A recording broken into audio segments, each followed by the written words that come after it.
Chauffage, ascenseur, aujourd'hui, l'Instant Conso vous explique quelle charge peut vous facturer votre bailleur lorsque vous êtes locataire. Les charges locatives sont des sommes que vous devez payer au bailleur en échange de services liés à l'usage du logement. Elles correspondent par exemple à l'entretien des parties communes ou au gardiennage.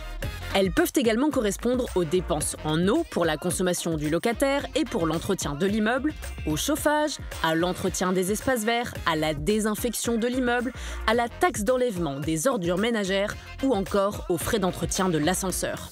Attention, certaines charges ne peuvent pas vous être facturées, comme l'enlèvement des encombrants, les frais liés à des actes de vandalisme comme les graffitis ou bien les dépenses de télésurveillance.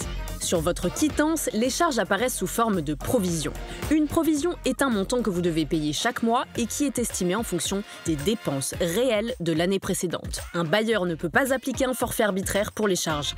En fin d'année, le bailleur doit donc vous adresser un décompte des charges récapitulant l'ensemble des dépenses effectivement engagées au cours de l'année, afin de procéder à une régularisation qui consiste à déduire les provisions versées du montant réel des charges. Ce décompte doit préciser poste par poste la nature des charges ainsi que le mode de répartition entre locataires.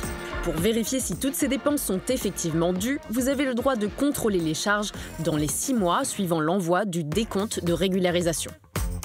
Enfin, soyez prudent si vous n'avez pas reçu de régularisation depuis longtemps, car le propriétaire est en droit de faire un rappel sur une période de 3 ans.